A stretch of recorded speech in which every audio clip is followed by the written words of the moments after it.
tardes. Aquí estamos de vuelta. Hoy vamos a avanzar un poco sobre la introducción a la teología. Es por razones técnicas de que no hace falta repetir. Esto estoy dando la clase en sí, está grabada. Pero al mismo tiempo, yo voy a estar en la clase con el grupo de la catedral en Zoom. Así que si quieren... Lo siento. Olvidé a compartir el audio.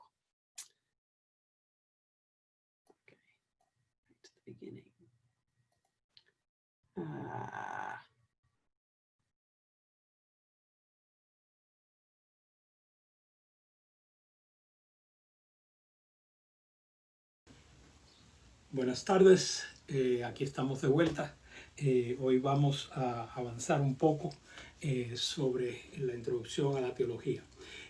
Es por razones técnicas de que no hace falta repetir. Esto que estoy dando, la clase en sí, está grabada. Pero al mismo tiempo, yo voy a estar en la clase con el grupo de la catedral en Zoom. Así que si quieren poder hacerme preguntas, etcétera, tengan la bondad de ir a la, a la catedral y a la página de Zoom de la catedral y como otras veces lo hemos hecho, y ahí pueden, por medio del chat, pueden hacer preguntas. Si lo están viendo por la página de la catedral en Facebook, pueden también mandar mensajes si lo desean, pero lo más fácil sería si vayan a Zoom para mensajes. ¿Okay? Muy bien. La semana pasada nosotros vimos que el reino de Dios ha comenzado ya, que eso fue el mensaje central de Cristo. Todo lo que dijo, todo lo que hizo, depende de eso. Todo fue para explicar esto, todo fue para aplicar esto, pero no hay nada en esa vida humana de Jesús de Nazaret que no fuera centrado en esto. ¿Okay? Y le costó la vida. Lo mataron los que iban a perder mucho. ¿Okay? La pregunta que hay que hacerse si uno quiere decir que es cristiano es, ¿y será que esto es verdad? ¿Será verdad que Dios está transformando este mundo para hacerlo un mundo totalmente según su voluntad? Un mundo solidario, un mundo de igualdad, un mundo de justicia, un mundo, como digo yo, donde quepamos todos. ¿Será verdad? Si uno responde sí, lo es, entonces no es nada más que decir yo lo creo. No. Muéstreme su vida y yo la voy a creer si usted cree. Entonces es apostar la vida.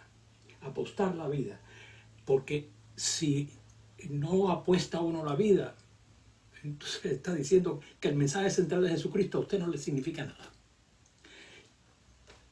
Y si el mensaje central de Jesucristo no es verdad, si es verdad que un reino nuevo de Dios no está comenzando, que esto es, aquí hay que ver que cómo uno se las arregla, entonces el cristianismo es un fraude, porque está presentando como la voluntad de Dios, del único Dios, algo que es mentira.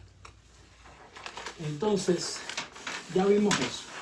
Y hoy quiero avanzar un poco más, viendo en primer lugar varias cosas. Luego, esta clase es un tanto intermedia entre lo que vimos y lo que vamos a ver. Hay tres elementos importantes que distinguen a las dos generaciones que vienen después de Jesucristo. No la de los primeros discípulos, Pedro, Juan, etc. No. Sino los que vienen en las dos generaciones que le siguen. La mayoría de los cristianos en esas dos generaciones que le siguen, y evidentemente en las que llegan hasta nosotros, la mayoría de los cristianos ya no están en Palestina.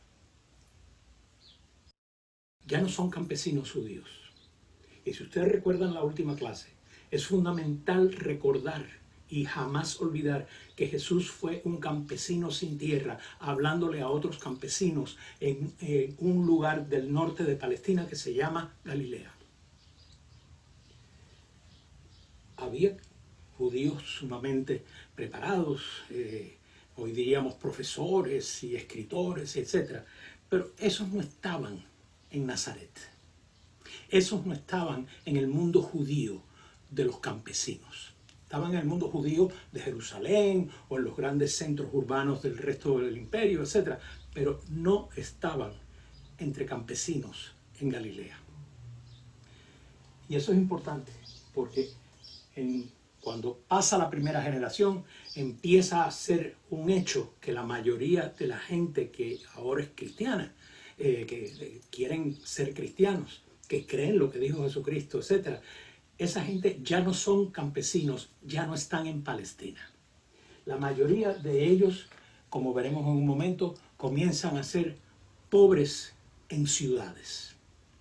Pobres en ciudades. Un detallito que parece insignificante, pero que lo es.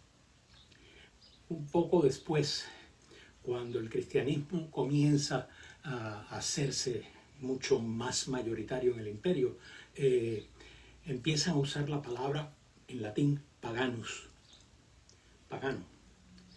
Pero lo curioso es que esa palabra en latín no significa lo que significa para nosotros pagano, sino significa campesino. No se puede uno deshacer de tener los ojos viendo a ver cómo es que se usan las palabras, cómo es que van cambiando las expresiones. Lo que hoy estamos hablando es de cultura, que no es que le guste el ballet, es que si usted piensa, no lo está pensando en genéricos, está pensando en concreto.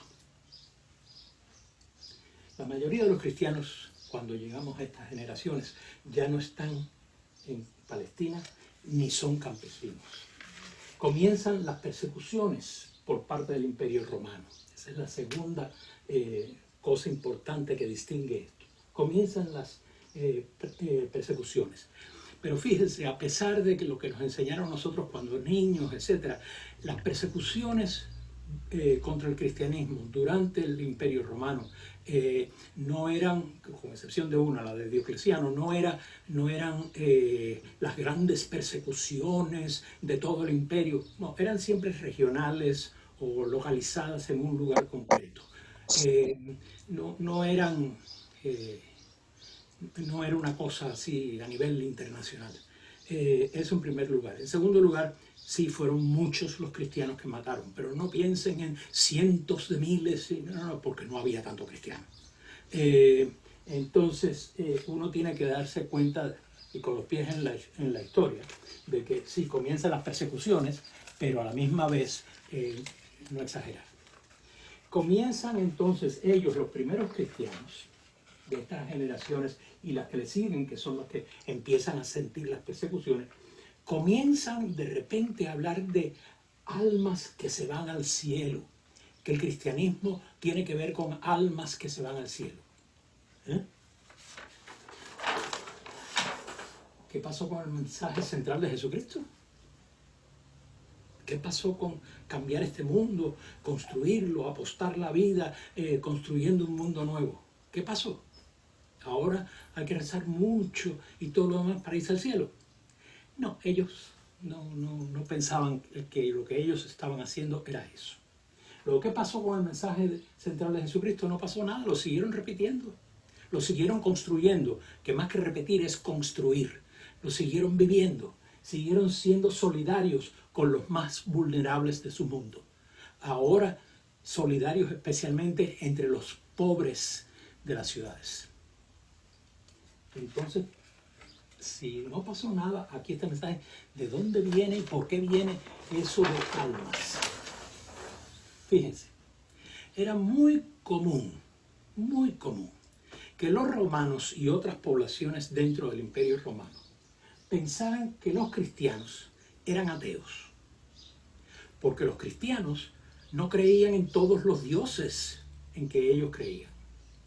No creían sino en un solo Dios, y un Dios un poco raro, porque no encajaba en el Dios que sostenía la sociedad, que sostenía las estructuras sociales, etc., que esa era parte de la función de los dioses. Creían que eran ateos, no creían en los dioses. Y por eso eran unos subversivos, porque no adorar a los dioses era comprometer la estabilidad y el futuro del imperio. Era hacer que los dioses se sintieran ofendidos. Eso era un acto de rebeldía política. Los primeros cristianos fueron acusados de cuanta cosa ustedes se imaginen, de ser unos locos analfabetos, etc., e incluso de ser caníbales. Porque los romanos y otros habían oído hablar de que recibían en comunión el cuerpo y la sangre de Cristo. ¡Ah, fíjense, son caníbales! Por favor. Luego, en ese mundo en que todo se hablaba mal de los cristianos, también es un mundo donde los cristianos intentaron defenderse y explicarse. No defenderse con violencia, sino explicarse de manera que otros los entendieran. Y sabio. ¿Cuál fue su defensa? Simplemente decirles a los que los estaban persiguiendo, ustedes no van a ganar. Nos pueden matar el cuerpo, pero no nos pueden matar el alma.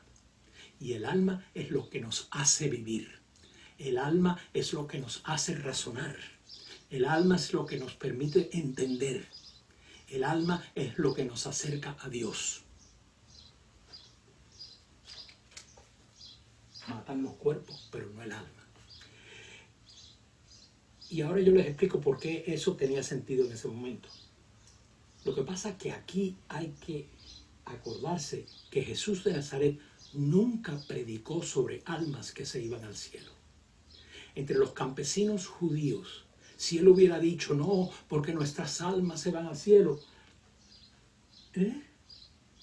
es como decirnos a nosotros, es que tienen que ver esto, que es un círculo cuadrado. No.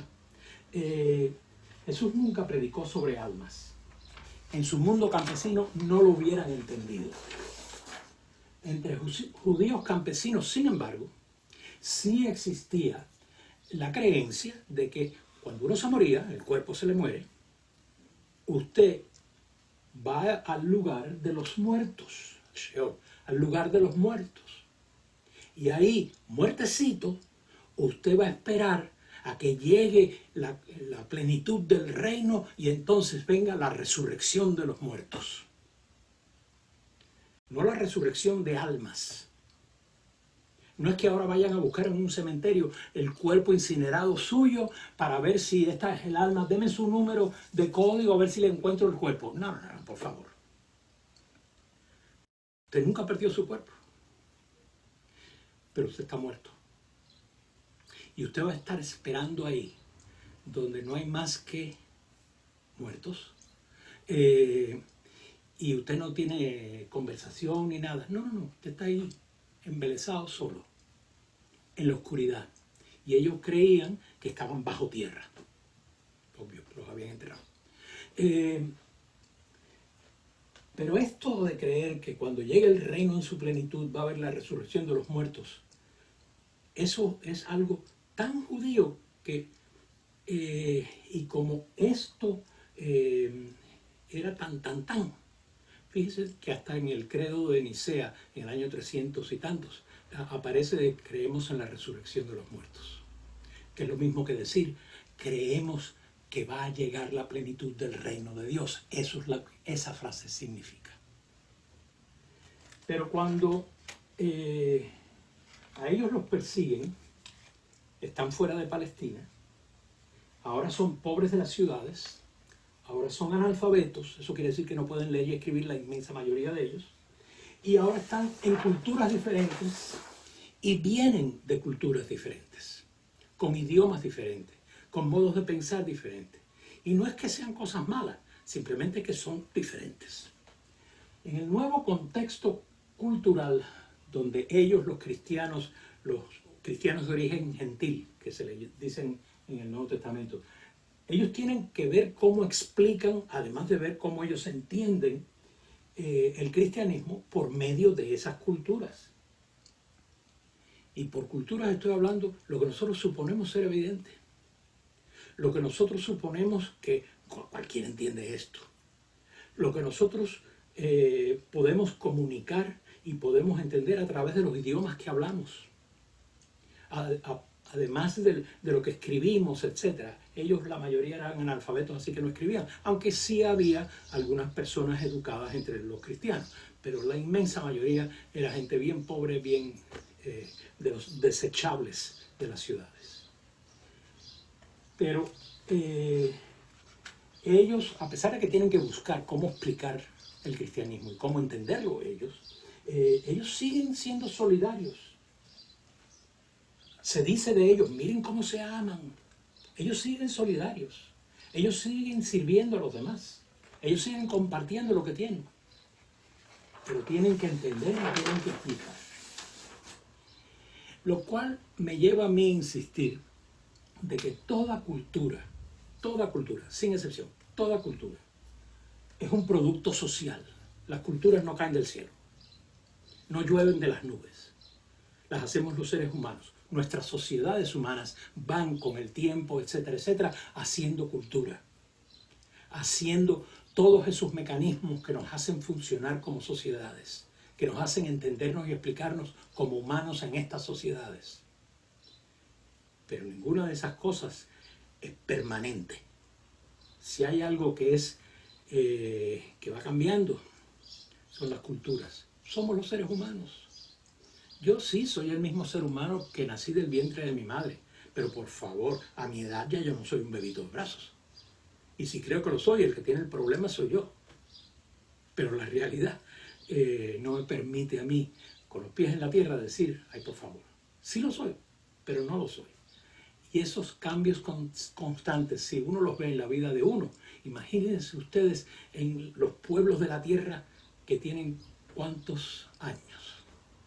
¿Cuántos siglos? ¿Por qué, por ejemplo, en el continente americano, todo el continente occidental, desde Canadá hasta Tierra del Fuego, por qué es que nosotros no decimos, por lo menos la mayoría de nosotros, no decimos que somos o taínos, o yorubas, o nahuas, aztecas, o lo que sea?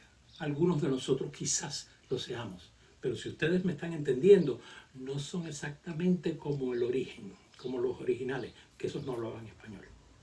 A nosotros nos crearon como resultado de una conquista, o de una serie de conquistas, como resultado de una serie de mezclas, mulatajes y mestizajes.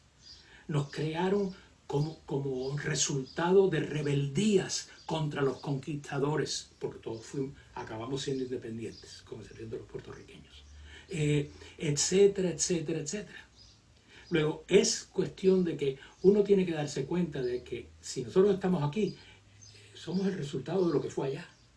Y lo que fue allá ya no es. Ahora es lo que está aquí, quienes estamos aquí. Toda cultura es producto social y toda sociedad tiene historia, tiene conflictos y por lo tanto toda cultura tiene conflictos, tiene historia. Porque es producto humano, porque las sociedades son productos humanos, no cayeron de las nubes. Por eso toda cultura es capaz de humanizar, es capaz de hacer que podamos encontrar los elementos, las herramientas, las experiencias, las intuiciones que nos hacen hacernos más humanos. Pero también todas son capaces de deshumanizar. Todas también son capaces de mentirnos, de engañarnos, de hacer que nos creamos el cuento. A veces los mejores actores en nuestros escenarios de vida somos nosotros mismos. Nos creemos nuestras propias historias. Todas las culturas son capaces de empujarnos a hacer el bien, pero también son capaces de jalarnos para que hagamos el mal. Reflejando, por lo tanto, lo bueno y lo malo, las igualdades y las desigualdades en toda sociedad. Sobre todo las desigualdades e igualdades de poder. Porque Es ese poder en las sociedades que quiere que identifiquemos como siendo aquellos que tienen ciertas condiciones, o condiciones de riqueza, o condiciones de esto, o condiciones de lo demás allá. También los pueblos tienen el poder de decir la verdad. También los pueblos, los más vulnerables, tienen el poder de decir, aquí va a haber justicia y ya. Luego, el poder no está nada más que los que se creen que están arriba. El poder está en toda la sociedad. La pregunta es, ¿qué es lo que han tratado de convencernos que es? ¿Qué es lo que han tratado de imponernos que es? ¿Qué es lo que nosotros creemos que es lo bueno? ¿Qué es lo que creemos que es lo necesario? Y en cuestiones de cristianismo es exactamente lo mismo. ¿Qué es lo necesario en el cristianismo? ¿Qué es lo bueno en el cristianismo?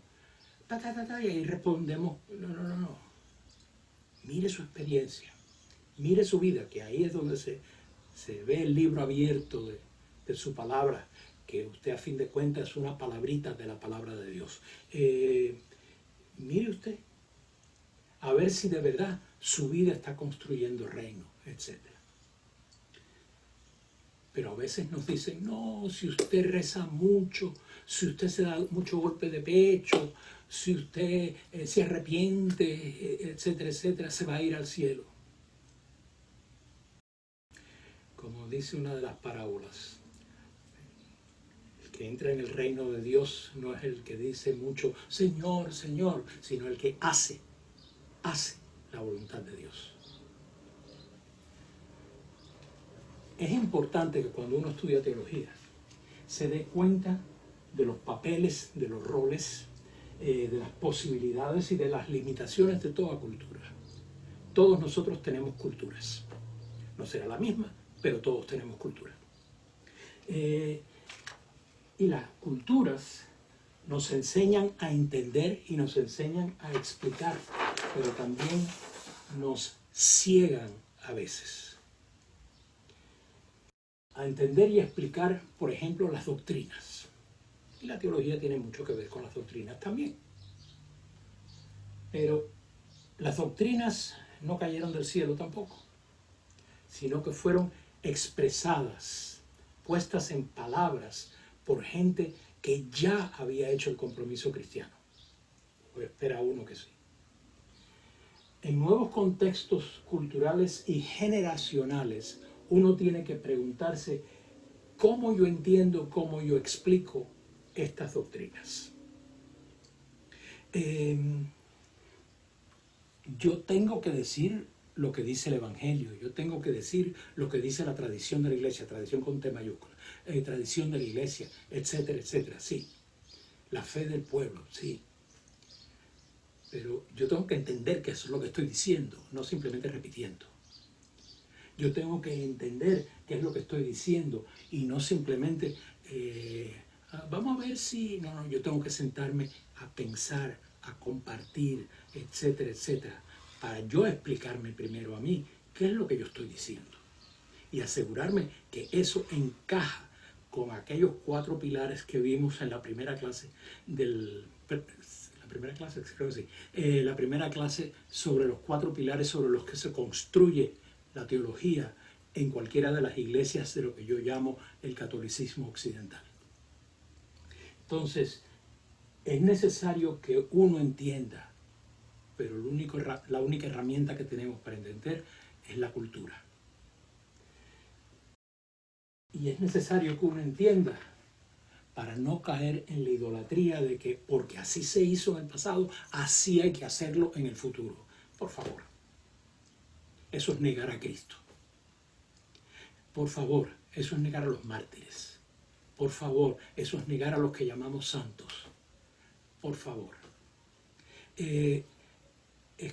Hacer los cambios necesarios, comprender lo que sea necesario, etcétera, para decirlo en maneras que otros, incluso uno en otro momento de su vida, hacia el frente, que uno pueda entender lo que otros en sus contextos, como más jóvenes, como más ancianos o como nuevos pueblos, etcétera, ¿cómo ellos lo expresarían, lo entenderían? La teología quiere ayudar a explicar, a comprender, pero para eso tiene que dejar de repetir. ¿Está claro hasta ahí? Bueno, hasta aquí llegamos con mi clase. Ahora vamos a tener un buen rato a través de Zoom para que puedan ustedes hacer preguntas o hacer comentarios, etc. ¿Okay? Muchísimas gracias y recuerden que el miércoles que viene a la misma hora y por el mismo canal, aquí estaremos otra vez. Muchas gracias.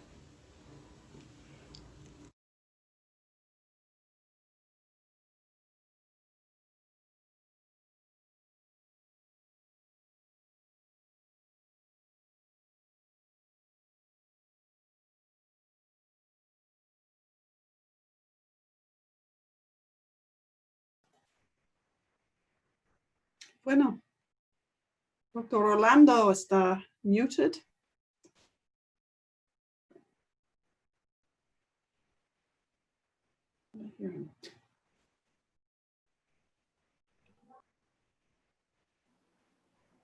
¿No se escucha, profesor? No me deja. Ya. No. Sí, ahora. Lo deja. Ahora sí me deja. ¿Comentarios o preguntas?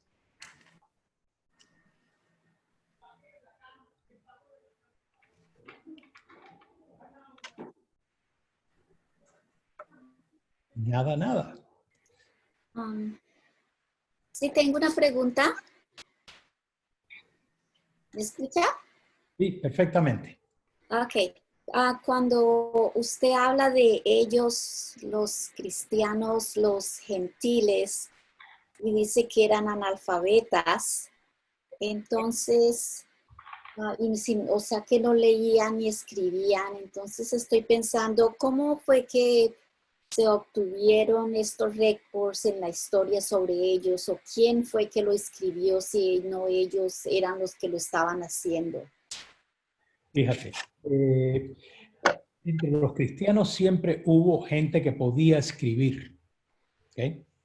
Pero de ahí a que fuera un pueblo que ya supiera leer y escribir masivamente en el mundo occidental en el que vivimos, la educación básica de saber leer y escribir, eso se vuelve masivo nada más que hace 2 siglos, a principios del siglo XIX. Y en muchos lugares todavía eso es un lujo, no es una realidad. Luego, en toda la historia del cristianismo, la inmensa mayoría de los cristianos han sido analfabetos, lo cual implica todo un montón de cosas. Hay algunos de nuestros hermanos cristianos, por ejemplo, que dicen que para salvarse hay que leer la Biblia y no sé qué más. Si usted pone eso en la historia real del cristianismo, usted está diciendo que entonces la mayoría de los cristianos se condenaron porque no podían leer. Lo cual nos explica por qué comienza hace muchos siglos un ministerio en el catolicismo occidental que es el ministerio del lector, porque se leía la Biblia en las celebraciones litúrgicas, pero alguien que sabía leer lo leía para la mayoría que no sabía leer. Y qué sé yo, es todo un montón de cosas. Cuando uno se da cuenta de eso, uno también se da cuenta por qué el miedo de las autoridades romanas, de que esta gente tiene unas ideas que nos pueden llevar a una explosión política, como efectivamente, etcétera, etcétera. Luego, no se puede olvidar que no existe iglesia si no es por el pueblo. El pueblo es la iglesia. Y no existe un pueblo cristiano que sea genérico. Son gente con nombres, apellidos, familias, necesidades o mucha abundancia, como sea, pero son gente concreta. Siempre lo hemos sido los cristianos. Y es indispensable que no nos olvidemos de eso. Pero una vez que nos acordamos de eso, entonces empieza uno a preguntar, entonces, ¿cómo fue que llegamos a tener tales credos o tales doctrinas? Porque estos son unas palabras sumamente precisas y hasta rebuscadas. Cuando veamos la Trinidad van a ver ustedes un caso clásico de eso. Entonces, es evidente que hubo gente muy educada que estaba tratando de expresar lo que era la fe de la iglesia. En otras palabras, la fe del pueblo. Y por eso, en el sentido tradicional de cómo se hace los desarrollos de doctrina, siempre aparece de que se puede proponer algo, pero el pueblo tiene que aceptar. El pueblo tiene que recibir, se dice, la recepción. Y es indispensable. Si el pueblo no recibe, allá los señores obispos, allá los concilios pueden decir lo que quieran, pero si el pueblo no lo recibe como esto refleja nuestra fe, no hay la tal doctrina. Hay la tal herejía, si usted quiere. Pero es muy importante que uno se dé cuenta de que cuando hablamos iglesia, cuando hablamos doctrinas, cuando hablamos cultura, no estamos hablando en genérico, siempre en concreto, con gente de carne y hueso, cuya mayoría en toda la historia del cristianismo, hasta hace relativamente poco, estamos hablando de una inmensa mayoría de gente analfabeta y aún hoy una inmensa mayoría de gente pobre, de gente trabajadora. Entonces, eso es sumamente clave cuando uno va a estudiar teología.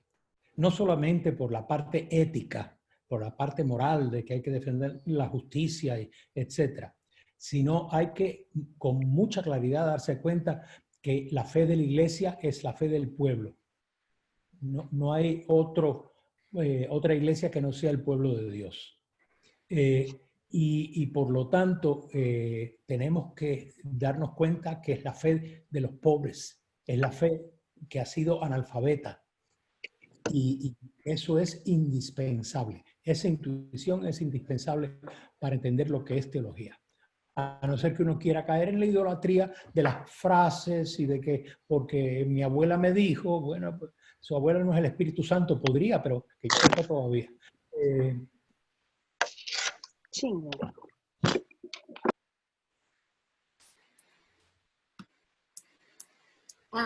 Otra pregunta.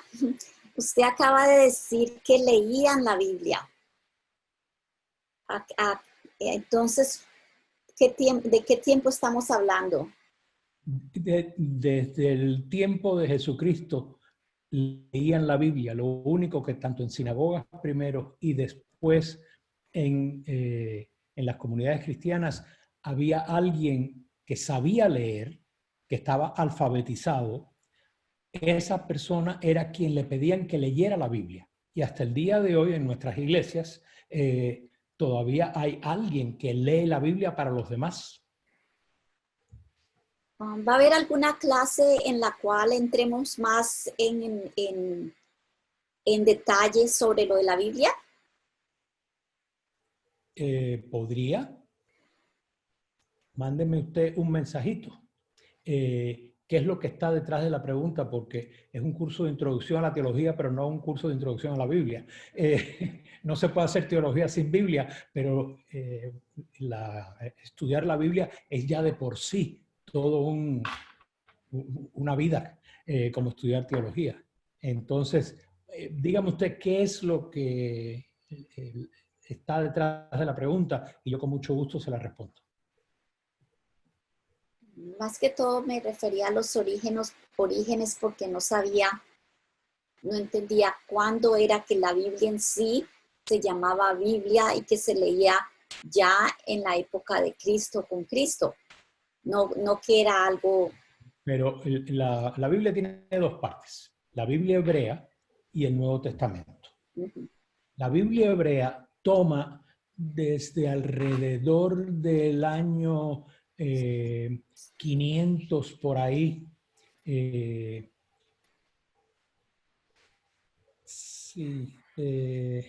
bueno, es casi 1000 años antes de Cristo, por no cortar demasiado, que ya empiezan a surgir textos que poco a poco se van seleccionando hasta que se convierten en lo que llamamos la Biblia hebrea o lo que alguna gente llama el Antiguo Testamento.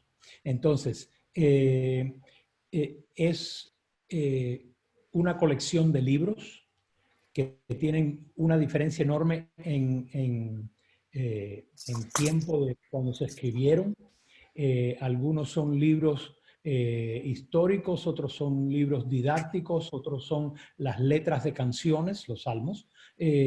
Otras son libros para explicar cosas, una tradición espiritual o de sabiduría, como se le llama, etcétera, etcétera. Luego, hay todo eso. En el Nuevo Testamento hay menos libros que en el Antiguo Testamento. Y en el Nuevo Testamento básicamente son 4 relatos que tratan de recordarle a los cristianos. El Nuevo Testamento no se escribió para los no cristianos, se escribió para los que ya eran cristianos.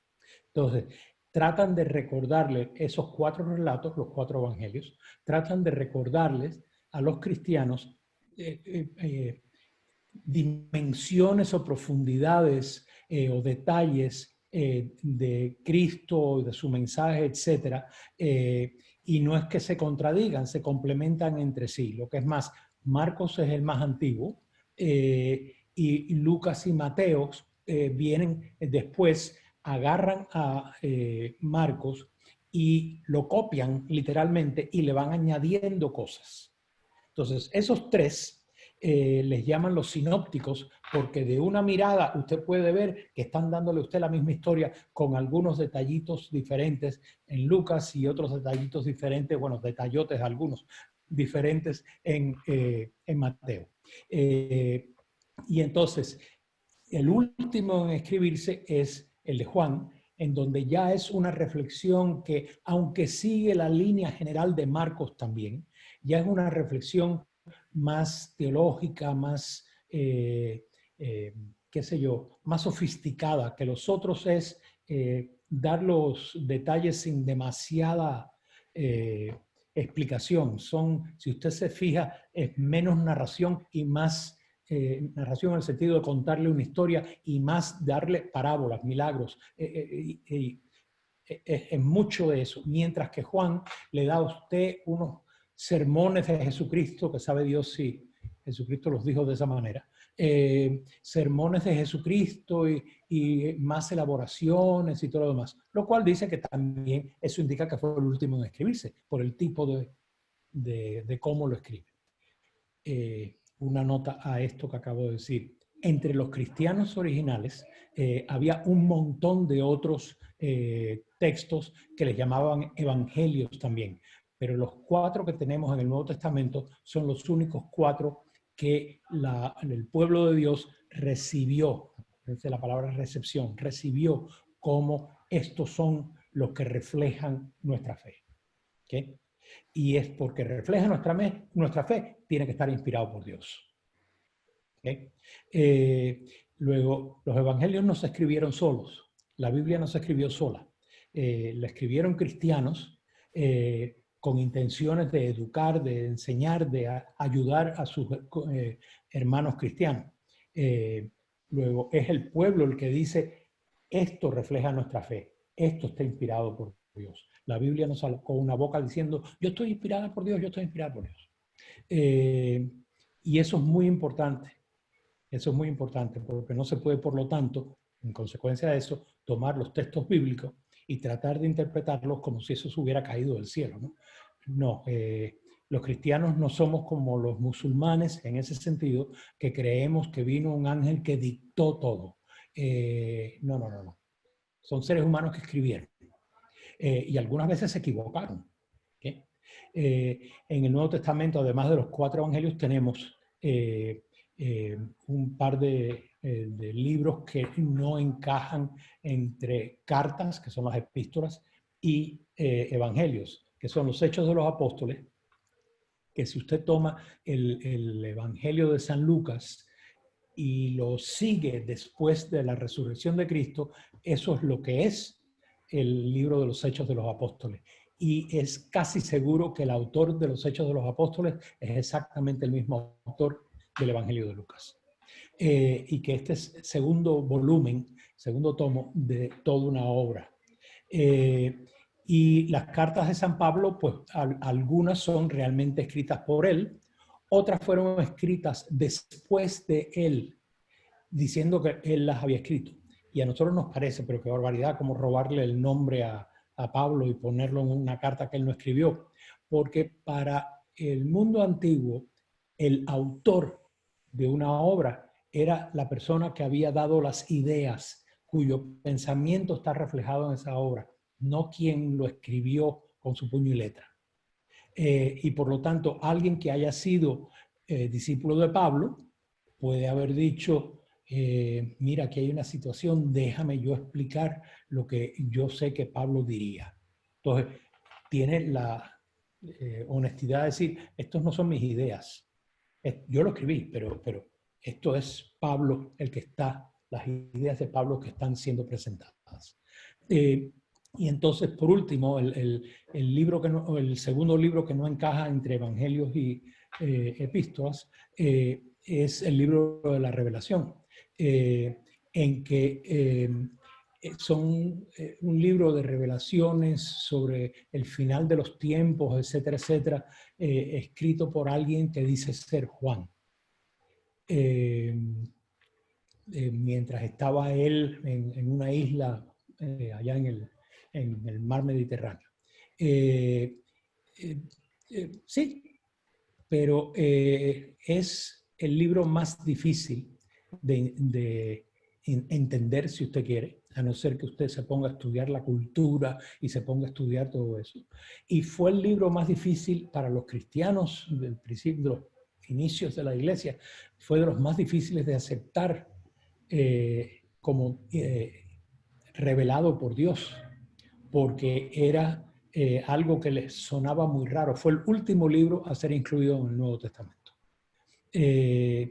Y hasta el día de hoy es un poquito diferente a todos los demás, porque es muy alegórico, etcétera, etcétera. Pero tiene cada cosa fundamentales. Entonces, también, por ejemplo, en vez de hablar de que si el reino de Dios es la nueva Jerusalén, la nueva ciudad que viene, etcétera. Luego, son temas que uno, si se da cuenta de cómo se presentan, uno dice, pues están diciendo lo mismo que estaba diciendo fulano de tal.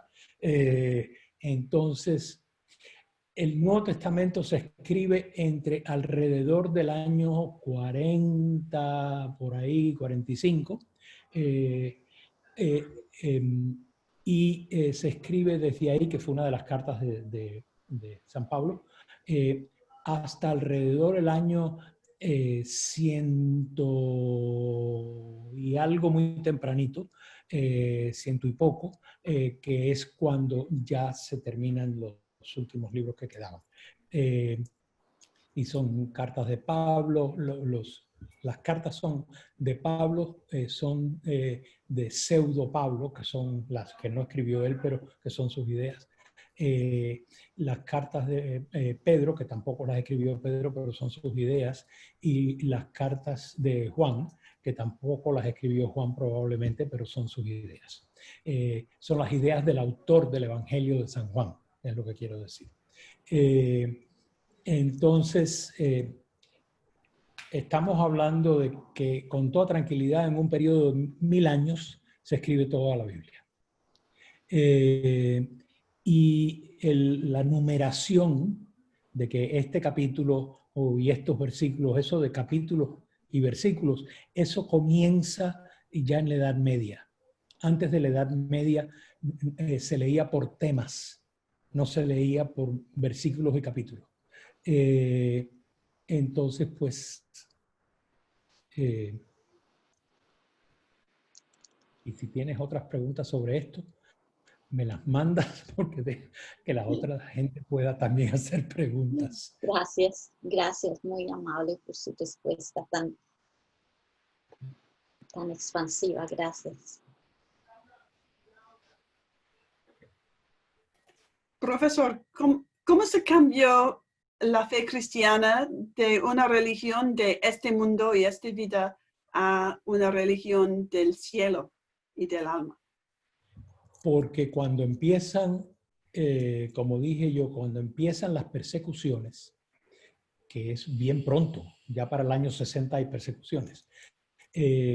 Cuando empiezan las persecuciones, la mayoría de los cristianos ya eran de cultura helénica, de cultura griega o influenciados por la cultura griega. Y ya no eran judíos la mayoría. Y por lo tanto, en el mundo cultural griego, se suponía de que dentro de nuestro cuerpo estaba el alma.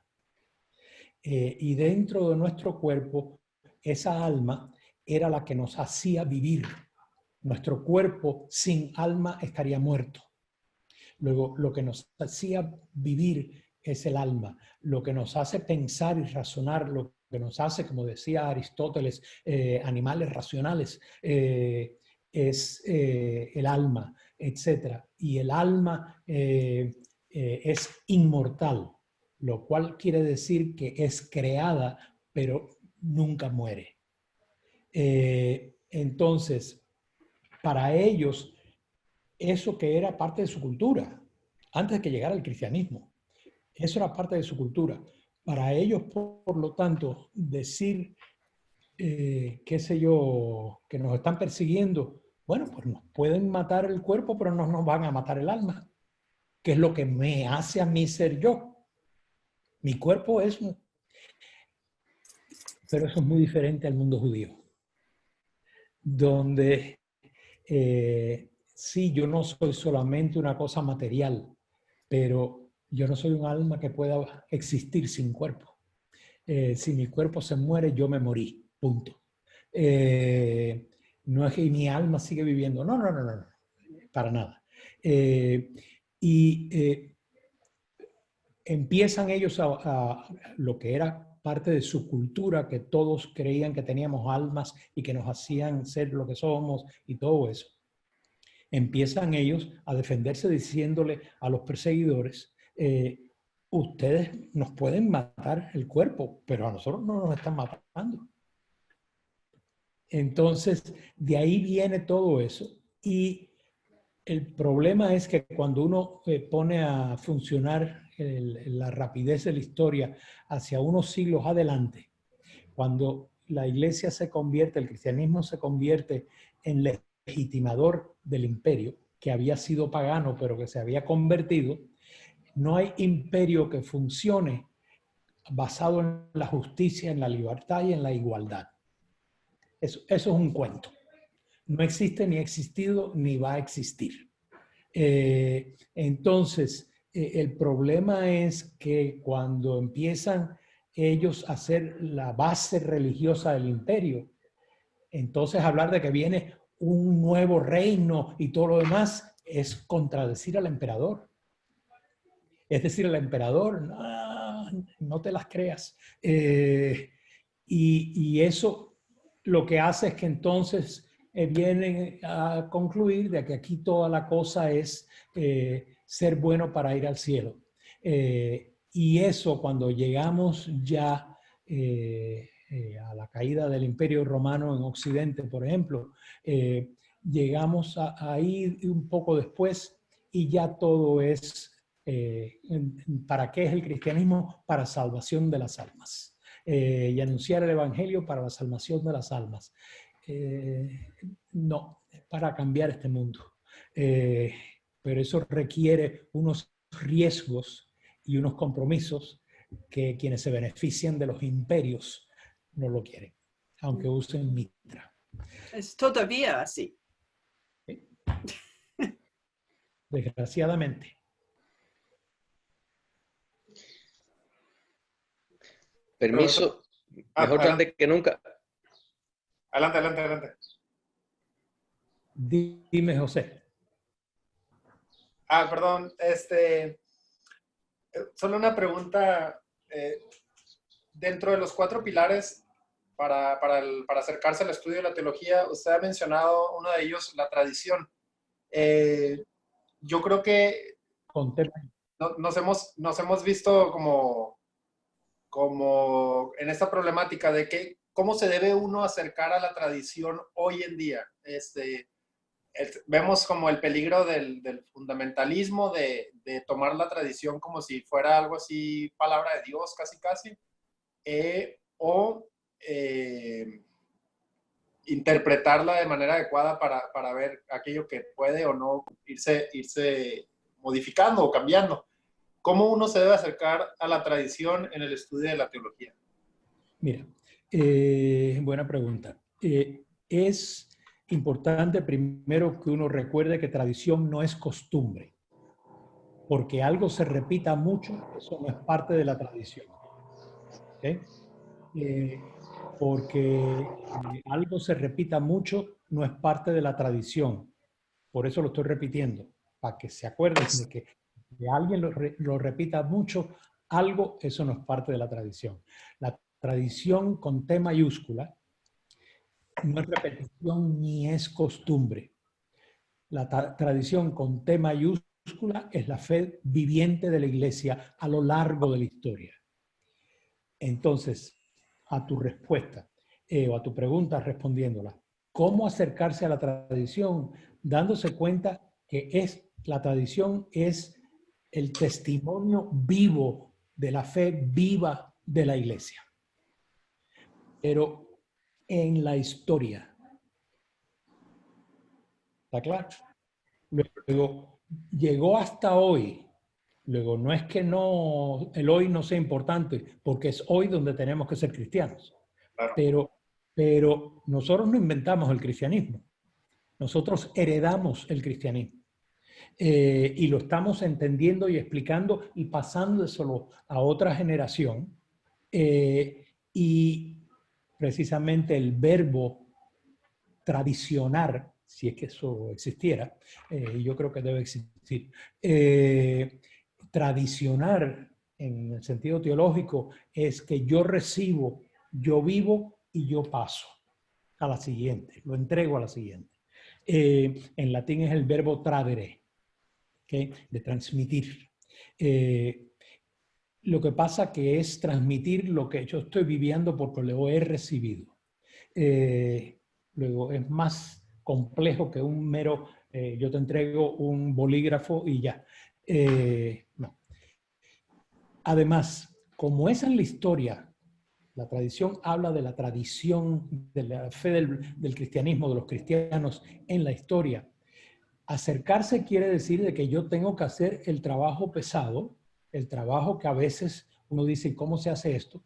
De empezar a ver y cómo esto que yo recibí de la generación anterior a la mía, cómo fue que ellos lo recibieron y qué entendieron de la generación anterior, y aquellos cómo lo hicieron de la generación siguiente o anterior, etcétera, etcétera, hasta llegar a los apóstoles.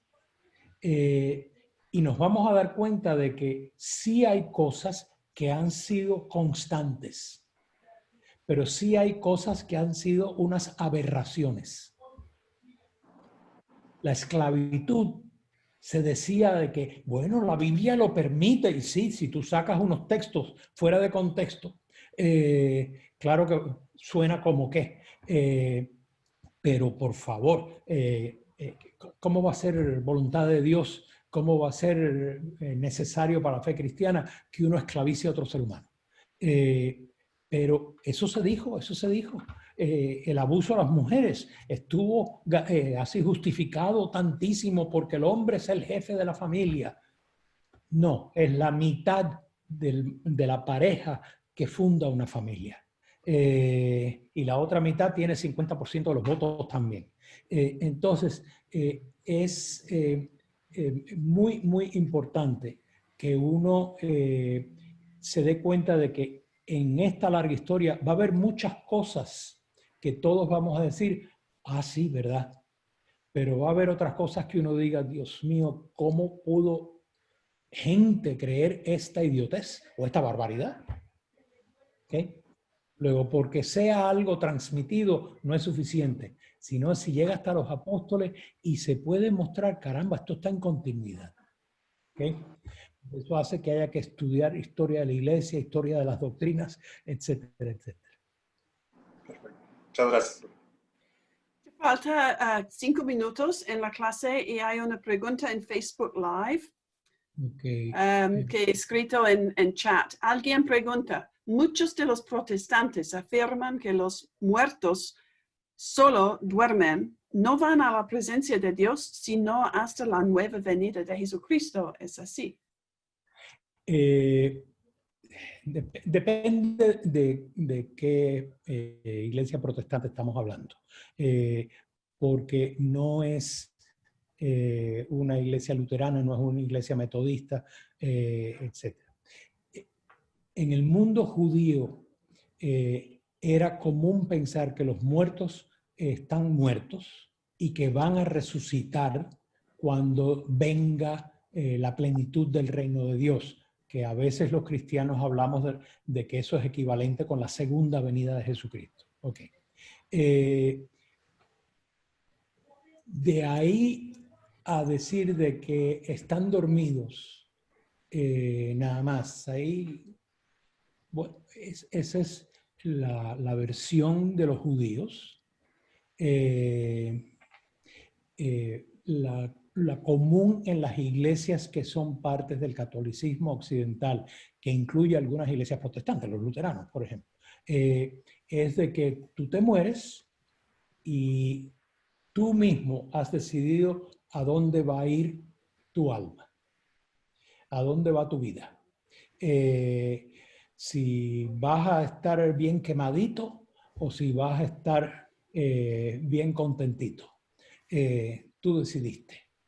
Y el juicio de Dios puede ser bienvenido o puede ser un par de lágrimas de que qué pena lo que hiciste. ¿Okay? Dios no decide así porque le dio la gana. No, tú construiste tu destino.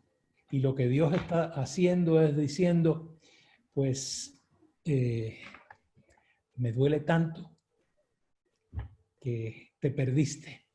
Fíjense que nosotros hablamos de la palabra perdición, como ir al infierno. Te perdiste. Wasted your life. Y la otra es, bienvenido, vamos a tener un banquete aquí.